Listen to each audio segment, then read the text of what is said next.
এই মুহূর্তে সমগ্র বাংলাদেশে কিন্তু একটি পরিবর্তন প্রত্যাশিত। প্রত্যেকটি মানুষ, যে কোনো মানুষ, সমাজের যে কোনো মানুষ একটি পরিবর্তন যাচ্ছে, একটি ভালো পরিবর্তন চাইছে। গত 5 তারিখ, গত বছর অগাস্টের 5 তারিখ, মাত্র 1 বছর হয়েছে।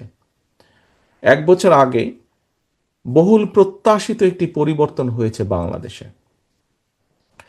বাংলাদেশের মানুষ হঠাৎ করে, আহ, আমি একজন কার্ডিয়াক পেশেন্ট, সো আমার যখন অ্যাটাক হয়, যখন ক্লিয়ার হয়ে গেল আমার স্টেন্টিংটা করার পরে, তখন যেভাবে হঠাৎ করে দমটা ফিরে পেলাম আমি, যারা এখানে কার্ডিওলজিস্ট আছেন তারা বিষয়টি সম্পর্কে ধারণা আছে, এবং অন্য যারা আছেন নিশ্চয়ই আপনাদেরও ধারণা আছে।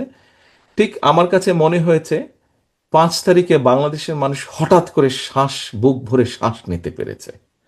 5 তারিখে সমগ্র জাতি, সমগ্র বাংলাদেশের মানুষ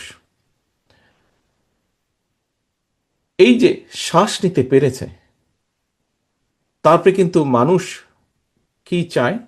মানুষ চায় সামনের দিনগুলো যাতে ভালো হয়। হ্যাঁ, বাস্তবতা হচ্ছে সাথে সাথে মুহূর্তে ভালো হবে না, এটি হচ্ছে বাস্তবতা। কিন্তু উদ্যোগ তো গ্রহণ করতে হবে, উদ্যোগ তো চেষ্টা করতে হবে, উদ্যোগ নিতে হবে।